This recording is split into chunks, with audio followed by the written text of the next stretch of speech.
Welcome everybody to our Magnification call for January 20th, week before Christmas. Thank you so much for joining us. I'm excited to introduce Mr. Richard Paul Evans. Okay, I'm so looking forward to talking to you tonight because I've had one of those brain frying weeks that had to do with the kingdoms, and I really want to share with you and download because I got shaken. And if you're shaken in your own, and it's not in a bad way, truth never shakes me. Um, I I love truth. I am grateful for truth. It's like when I have a conversation with someone, whether it's about religion or politics, I always start with, tell me where I'm wrong. Just tell me where I'm wrong. If I'm wrong, this is what I believe. Tell me where I'm wrong. Set me right, please. And what usually happens is that by approaching it that way, they usually, if they're actually seeking truth, it stops them, and we actually have a conversation. It stops them from being dogmatic. And so this is where we went this week. Dr. Benjamin Hardy, Ben, he flew in to Salt Lake City. He lives in Orlando, Florida. And we went up to Zermatt Resort up in Midway. And first we stayed in the Blue Boar Inn for a couple nights, and then we moved over to the Zermatt. And Diane came up and helped us one night. She did background, but it was just the two of us, and we sat there and we just slammed around. And I want to share with you what I've learned this week because it's really profound. It's really important. I hope you do not underestimate and underuse the power of the Five Kingdoms doctrine. I sincerely hope you don't, because I know full well that if you're not using it completely, your life is not full, or at least as full as it could be. But there are three things about the doctrine that came up, because when Ben first heard the doctrine, he was mildly impressed, only mildly. He thought there were some problems. And then what happened is he violated the second kingdom. And he has three foster children he adopted. This wife got pregnant with twins. And in the course of this, he was doing a lot of traveling. And finally he came back and she just laid down the law. She goes, I'm done. I'm completely done. You can't do this. And it shook up everything because he was traveling constantly all around the world, constantly doing TED Talks in Germany and all of a sudden she said, you have to be home. I can't do this alone. I can't have two babies and three foster kids alone. It's like, this has got to stop.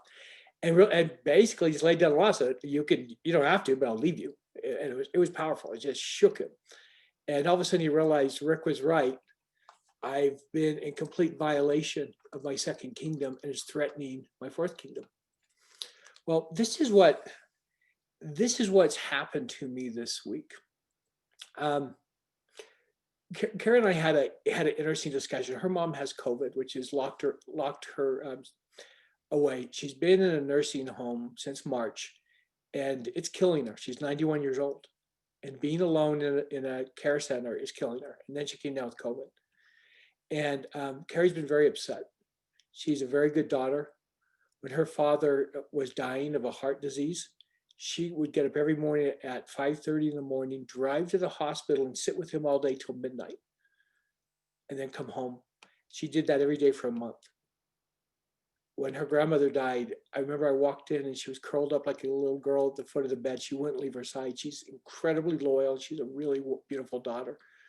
I remember telling my daughters, look at your mother and be like that. So I actually, while I was up there with Ben, suddenly I woke up early in the morning and I had a super powerful download of information. And God reached out to me and said, you aren't understanding what's going on. Your wife, Carrie, thinks her mother is dying and she is not able to be with her. This is destroying Carrie from the inside out. And that was the first time I got it. First time I understood what Carrie's been in pain. And it was a really powerful experience to connect with Carrie. It's like, okay, I'm sorry, I get it. I understand what's going on. What do you need from me? And there was, just prior to that, there had been a little argument about, I was gone and what was going on. And what I realized was in working with Ben on the kingdoms and to take it in the deepest dive, um, I understood that I had violated some of my own first kingdom, and that my relationship, I was starting to become codependent with my wife and other people. That if I wanted to get close to her, now listen carefully or you'll misunderstand. If I wanted to get close to her, I needed to separate more. Okay, the reason being is codependency is not a healthy connection ever. So when I stood outside and said, okay, let's look at this as if I'm a roommate. You know, I may be a roommate with benefits, but I'm a roommate. And then acting according to my belief system and my source in the most positive way to her, I actually became more giving. And she was upset about something. I said, let me be really clear about something, Carrie. I am on your side. I am 100% on your side. I will protect you. I will defend you. I will give to you. I am your advocate. And it was a powerful moment. She said, I know you are. And I'm on your side too. You know that, right? And I said, I know. So if you start with the premise with someone that I'm on your side, and that includes God. For years, I didn't believe God was on my side. I believe that God was the judge sitting at the front of the room with a gavel ready to slam it on my head. You know, it's like to actually say, no, he's actually on my side. He's with me. He's my coach, my mentor, my teacher, my lover. Okay. To understand this changes everything. So that was the first thing that I had started to violate my first kingdom and to separate myself again. What does it mean to be separate in that first kingdom? It means that there is no codependency, that every kingdom now, and this is what Ben and I cleared out, is about pure relationship, period. And this will be more important in just a minute. And I explain this to you. It's about relationship. So kingdom one is completely the relationship with yourself. I was thinking about a brother of mine who was very disloyal to himself. I gave him a book that kind of pointed out the abuse that his wife was piling on him. His wife's very abusive, and I gave him a book about it and how to health in a healthy way, have a healthy relationship with her, and to stop her from being abusive. The first thing he did is he went home and gave it to her to read. And I thought, yeah, Bonnie, exactly. Saw your face. It's like, why would you do that? But that's exactly what he does. He betrays himself constantly. And this is the most unhealthy way. He can't possibly love his wife if he's feeling completely bombarded by her. So it's a kind of a sick codependent relationship where he betrays himself. So to actually step away, it's like there are things that your secrets that are okay to keep just with yourself. This was hard for me to accept, but to realize, to be loyal to myself, there are secrets that I need to keep for myself. Yeah, I don't have to vomit out everything like I've done the last 58 years. It's like, because you don't do that with your friends. Do you know what Dan Owens did this week? You know, would you do that to a friend? No, you would not do that. You protect them, you love them, you shelter them. But people forget that about themselves. I had forgotten that about myself. So that was the first big epiphany that came out, that I was in violation of my first kingdom. And as soon as I corrected that and mentally corrected that, I felt less anxiety, less stress, and more love for those around me. It was that powerful, that fast. Okay. The second thing that hit, we're talking about Kingdom 2. And this isn't the second thing. We talked about Kingdom 2, and we came to the realization that that family actually has a holy state that transcends any other relationship. And Ben has a tough one. He has a brother who's a drug addict, who they constantly come to him to help. They just did a intervention, and it's a pretty tough experience for him. I know, I'm sure it is. I've been through that. And it's like, well, what does family? What does family really mean? And what we came up to is like, well, if he wasn't family, there's no way I would do this. There's no way I'd put up with what I put up with. So family is a very holy realm, whatever family means to you. but it does have its own classification. So that withstood our attacks on it. And then we get to Kingdom 3, friends, and we blew it to pieces. Ben said, I don't buy it. I don't believe it. Okay. Anthony, I love it. He told me you're already on my team. I love it. The truth is, and Ben said, he goes, let me be really clear. I am more loyal to my religion than I am to my friends. I said, okay. He said, I'm more committed. I spend far more time there. And I could not in good conscience say that I spend more time with my friends than I do my associates. It's not true. So we started to rip that apart. And I agreed, friends, the Kingdom 3 being friends doesn't work. So what does it mean? But there was a problem with his idea. He wanted to move Kingdom 4 up to Kingdom 3 and swap them. I said, it doesn't work. It doesn't work because all of a sudden now you're putting institutions ahead of humans. And that's where we had the breakthrough. So this is something that's very interesting. There are two kinds of relationships we have in our lives that you have in your life. You have relationships that are transformational and you have relationships that are transactional. So my transactional relationship, if I am, let's say, I hire Michael to make this statue for me, but I don't know him. I hired him to make a statue. We have a relationship as long as he's making the statue and it's coming together. And when the statue's done, the relationship's done. Okay, we all have that. You bought a car from someone, you had a relationship with the person there. Institutions create transactional relationships. There's nothing wrong with that.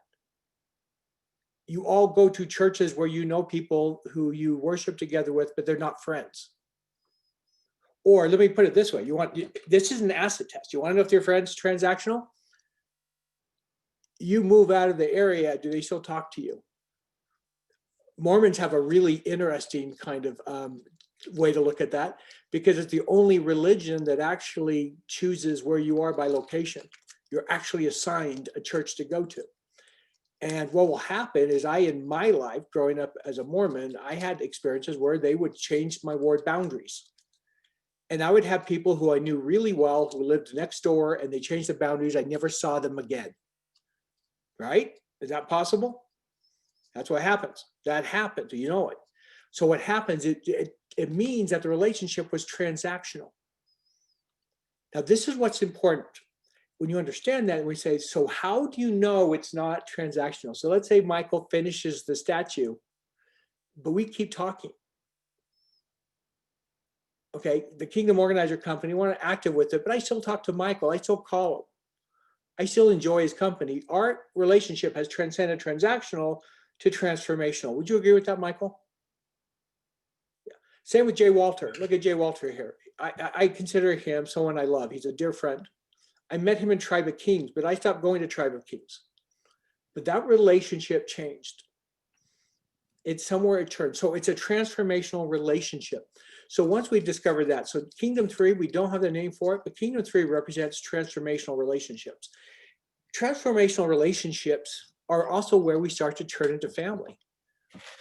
Before I got married, Carrie entered my transformational relationship. She became a dear friend of mine. We became very close. We started to share our deepest thoughts. Then she became my fiance. She became my girlfriend, then my fiance.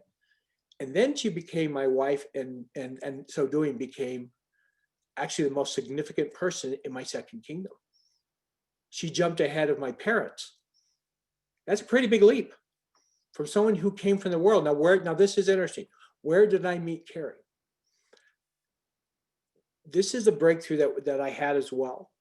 Kingdom 4 is where our associates are. It is the realm of institutions. And this is the first time in my life I realized this. Outside of Kingdom 4, there are no relationships. Okay, we have relationships through institutions. If I walk into a Starbucks, right? I walk to a Starbucks and I talk to someone at the counter, I have a very brief relationship because an institution, Starbucks, set it up. I walk into a grocery store. The institution is the grocery store. It created an associate. And when I walk into a Dan's food store, I suddenly have a shared reality and a shared identity with everyone else in that store. We are now Dan's customers. So we now are associates, all of us, we're all Dan's customers. It's an interesting concept you think about, but this is what's important. And you start to realize that is the only way we meet people. Institutions are the tool we use to interact with a hostile environment, i.e. the world. Okay? I don't think you can name a single experience you had that you met someone that was outside an institution. Because we are actually against that. If you were to walk up to someone on the sidewalk and start talking to them, what would happen? Would they be scared? Probably. They would be uncomfortable. We don't just go up and talk to people. What's the first thing that goes through your mind, Joseph? Someone comes up and talks to you. What's the first thing that you think? What do you want? Exactly. Exactly. What do you want? Because you do not have an institution.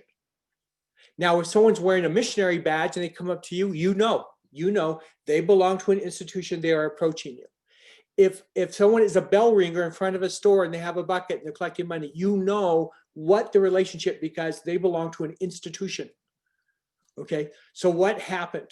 I met Carrie as an associate. The institution was school. All right, I met her through school. She became friends of a friend. It took years, but we became friends. But at first we were classmates for years, had no relationship with her, knew who she was, watched her when she tried out for cheerleader, had no relationship. Then we became friends only because she was a friend of my friend. And then the relationship got more serious. She transformed from Kingdom 5 into Kingdom 4, into Kingdom 3. She became my girlfriend. I married her. She moved all the way to Kingdom 2. Do you see that path? Now what happened is I liked a girl that Carrie was friends with, and I wanted to date her. Her name was Allison. And I went to a party. I asked Allison out. She said, I can't. I'm throwing a farewell party for a friend of mine, Carrie DeSera. Little did I know that would become my wife. So I went to this party, and I bought, the only card I could find was a funeral card. So I just said condolences and gave it to her. And she still to this day has it. I can't believe it. She didn't know who I was, other than she thought I was really weird. Right. But she moved to Arizona. Had she stayed in Arizona, I never would have married her. You know, who knows? Maybe Joseph would have, Tony Spooner. I don't know. But I never would have met her. She was gone. But what happened, her dad decided he didn't like working for the company in Arizona. He moved back. And that's how it moved. This is why it's vital. When you understand that the kingdoms all connect. In the world, we have no relationships until an institution intervenes. And that institution can be a gas station, it can be a religion, it can be a school. All right, does that make sense? This is why institutions are so important. What do we have here? I don't know if Shauna Cokerhans knew Alan Smith before this call, but you are now in this institution right here.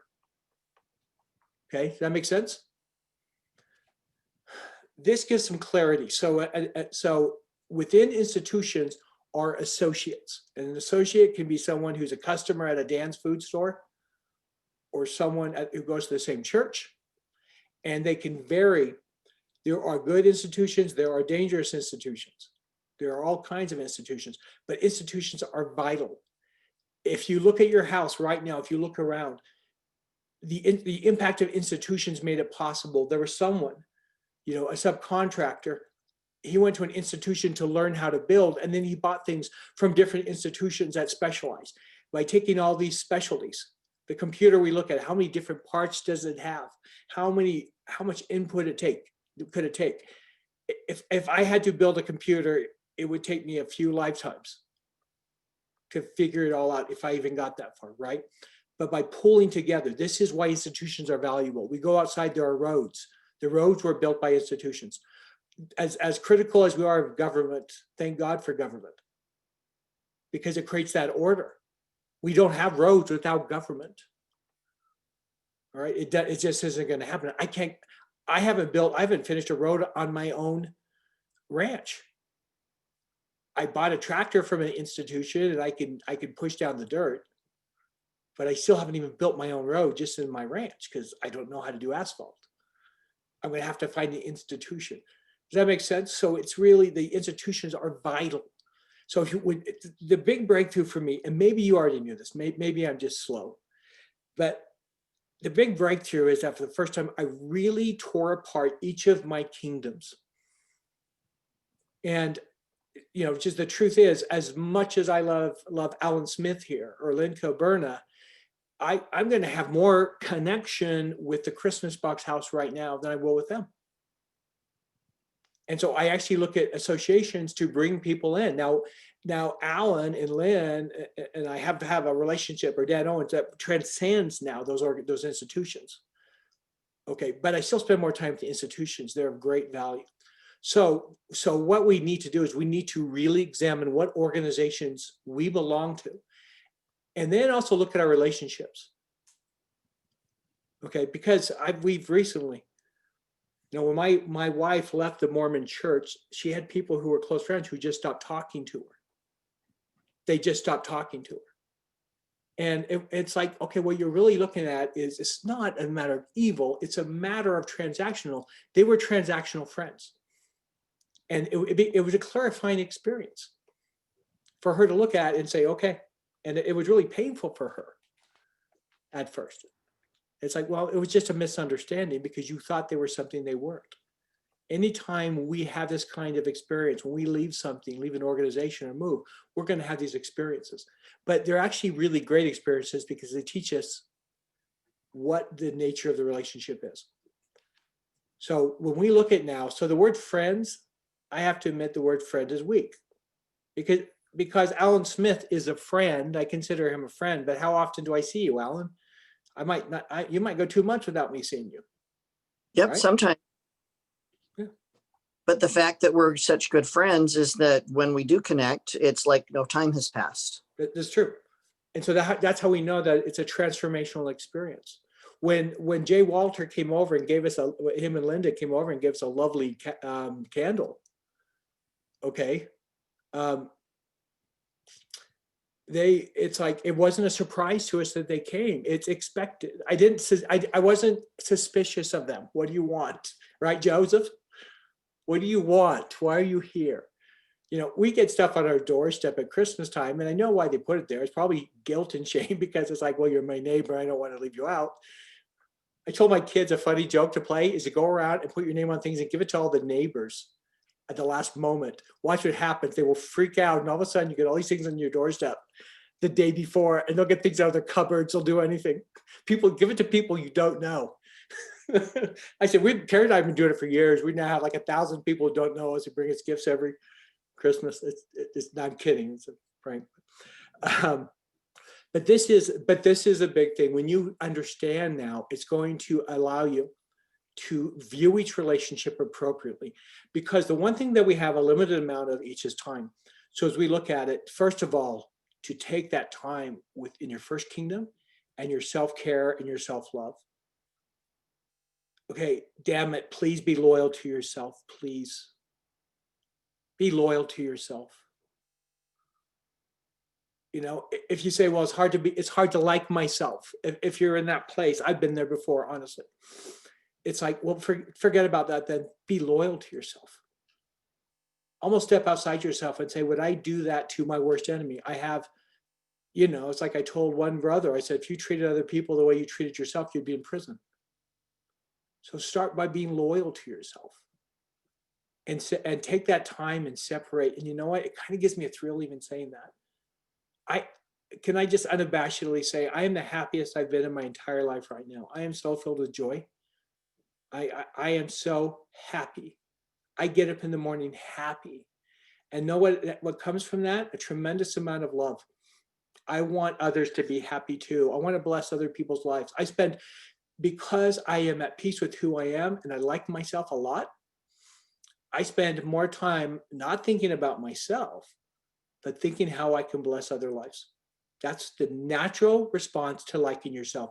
Think about the inverse. Have you ever met someone who's miserable? Who's absolutely miserable? How much time do they spend thinking about others? They don't think, right, I see all those areas. They think about themselves. They become a black hole of time and attention. I don't think it's necessarily cause and effect. I think the truth is it's natural. When you are kind to yourself, when you actually love yourself and are loyal to yourself, then, and that includes standing up for yourself, damn it. Stand up for yourself. You're worth it. Okay? When you actually start treating yourself like someone you love deeply, and you get it, and you hop in, and you realize that your source who's connected with you, that loves you more than you can possibly comprehend, and delights in you. I love that word, is delighting in you. I love that word, delight. Do you delight in yourself? Jay Walter, are you delighting in yourself? Marcy Brown, are you delighting in yourself? Jessica Musgrave, are you delighting in yourself? If you're not, fix it now. Because I delight in you. I think you're pretty damn cool people. I use damn 3 times. I'm using that for emphasis. Okay? Okay, delight in yourself. And then what happens, and then let's look at your relationships. First of all, family's amazing. And it is sacred. You know, that is what we came out of with. It's like, it was almost inexplainable. We can't completely determine why it's sacred, but there's something sacred about family. I believe that. Doesn't mean everyone belongs in your family realm. There are family members you need to move out from time to time. If Ben's brother doesn't shape up, he may be moved out of his family. That doesn't mean he'll stop hurting, but it may have to happen. If he makes no effort to be transformational. But then after family, look at your relationships and then ask this question.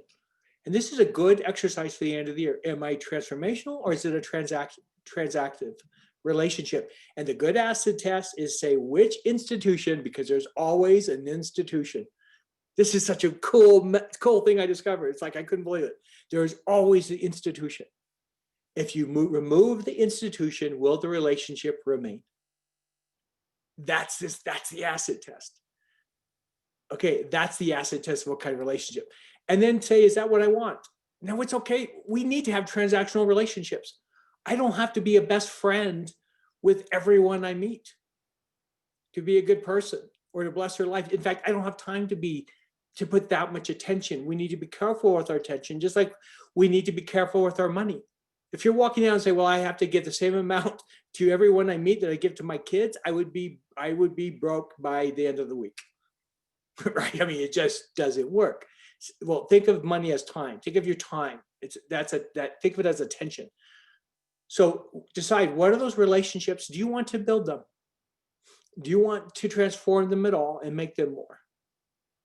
Okay, so you make that decision in your life of what you want from that relationship, and look for the end of the year. And if it's transactional, be good in that transactional relationship. Make sure that you're doing your part and hold them accountable to doing their part, because you're loyal to yourself. Okay, but if it's transformational, then look at it and say, well, what do I want this to be in my transformational relationship? And how can I generate more love? How can I be more like my source, who loves all of them? It's a one big connection we all have.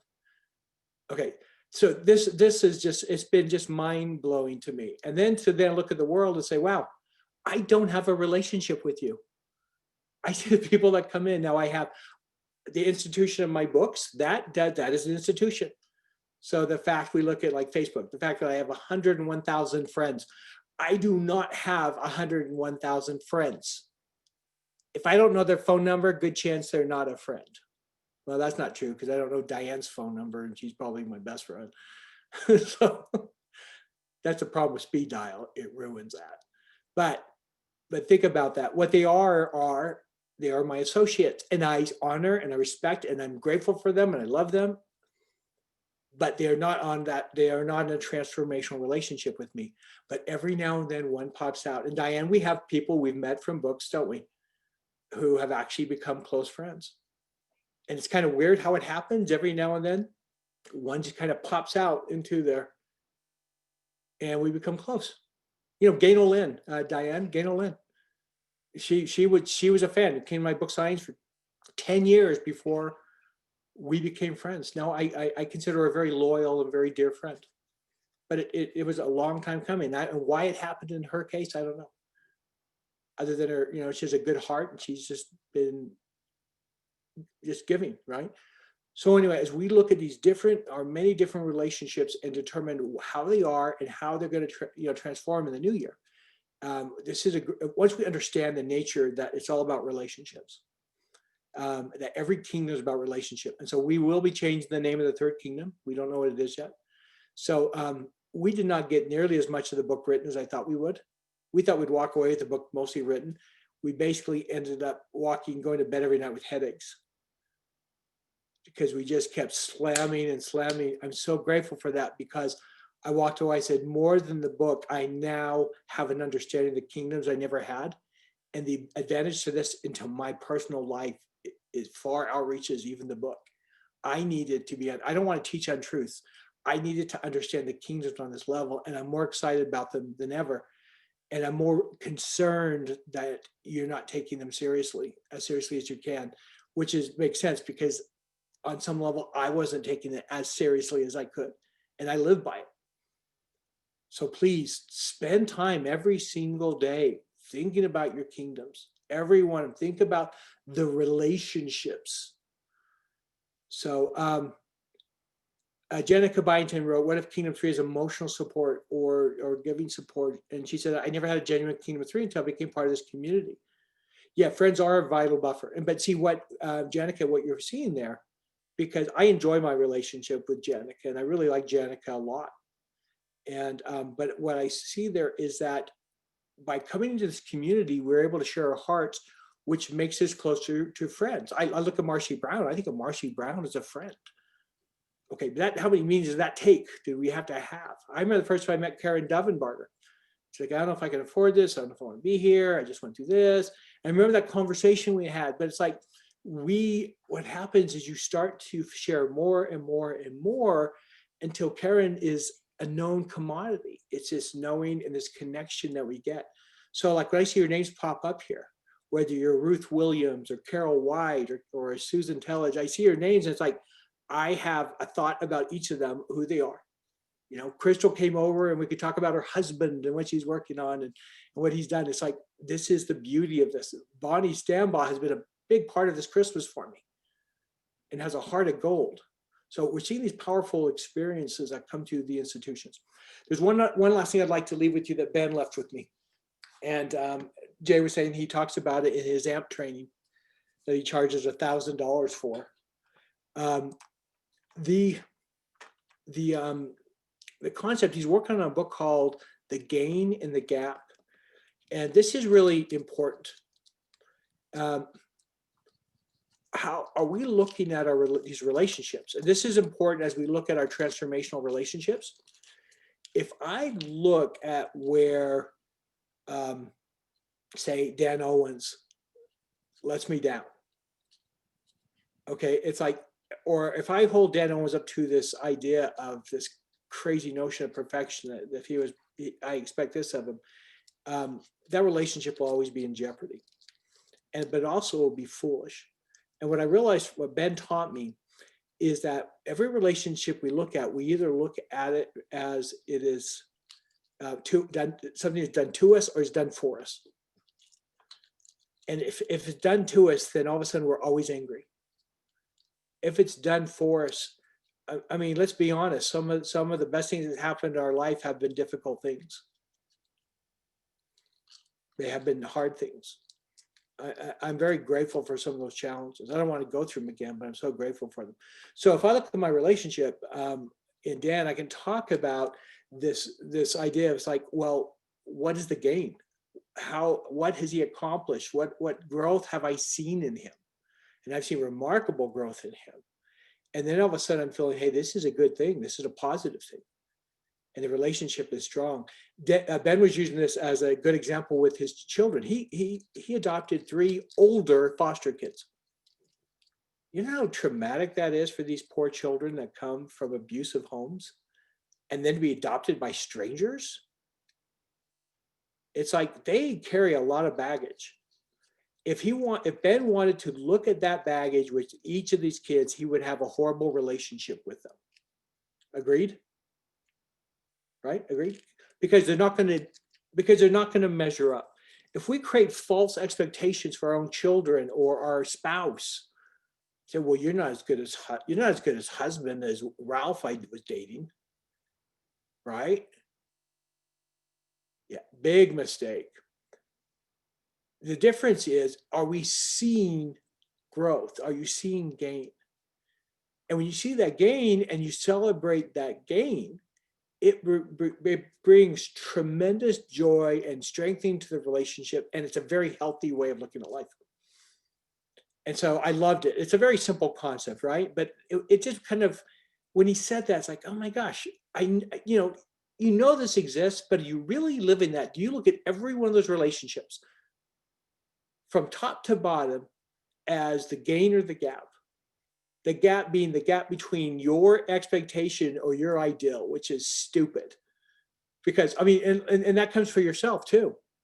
Are you looking at yourself? What is the gap you have between your goals? If you beat yourself up on that gap, you're an idiot. Okay, you need to look at your gain. What have I done? Now, if you see no gain, then that's something. That's to look at, but that's instructive too. Like, okay, it's like I don't have, if you're saying, well, I don't really have, any gain in my life. So what do I want to do for my future self? Doug Short, who's usually on this call, he was talking about he's lost, gosh, what is it, Diane, about 80 pounds? 80 pounds. And it came from a discussion we had earlier when I talked about, will your future self thank you?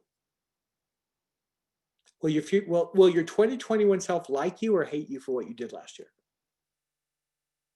It's a good question. How about the 2022 self? Are they going to like you more? Are they going to say, hey, thanks so much, got it from here, hand me the baton? It's kind of like a relay race, right?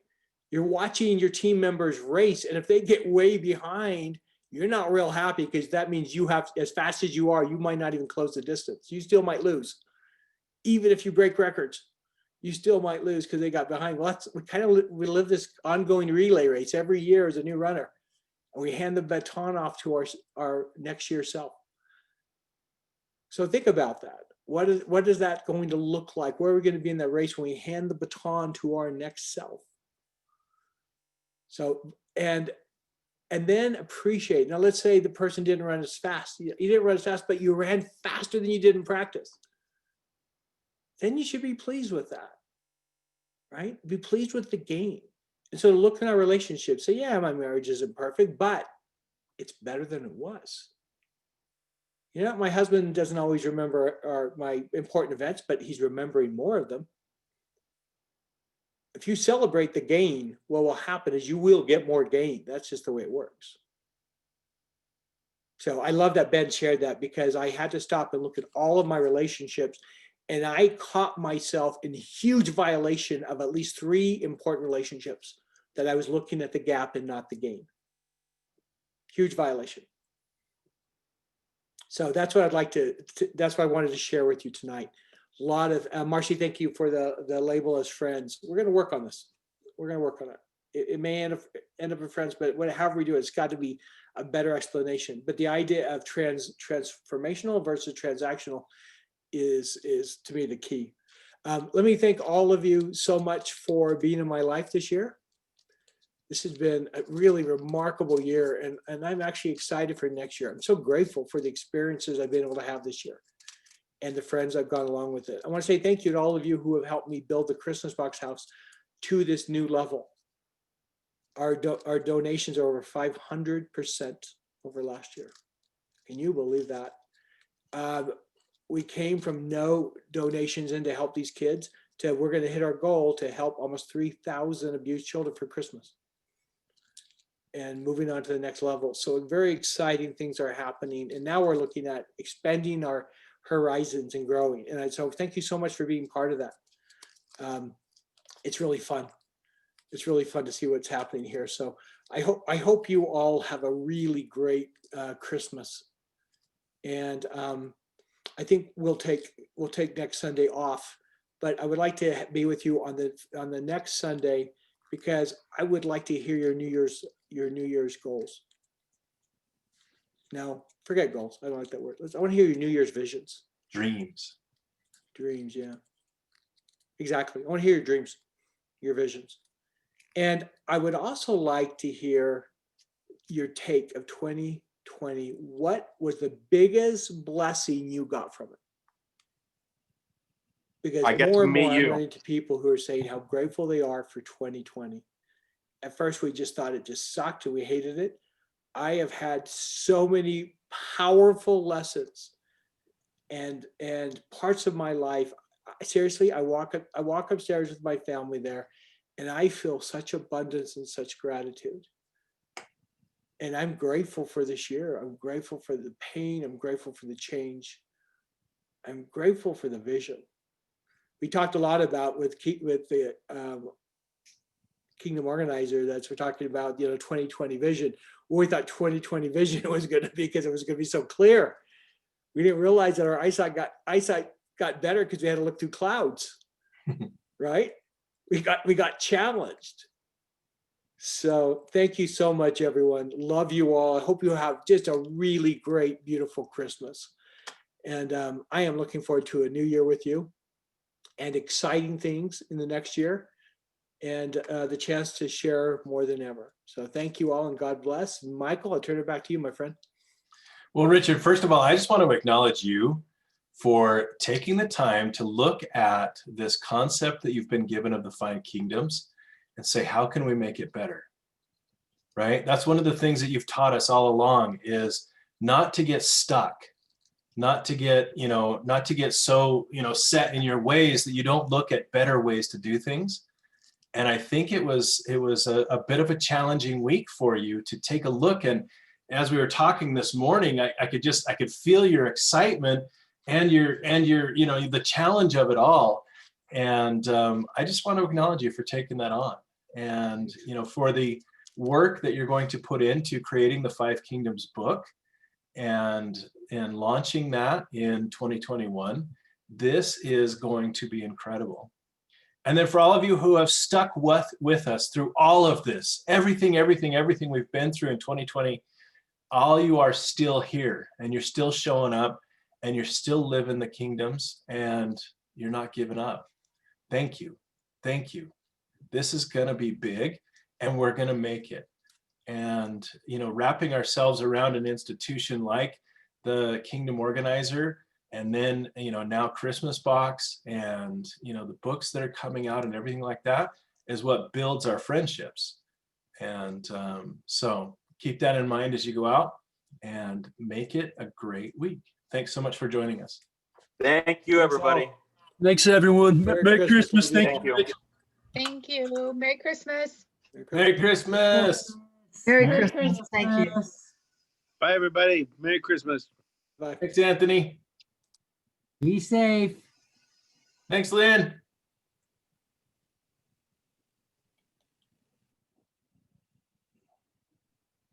Merry Christmas from me too.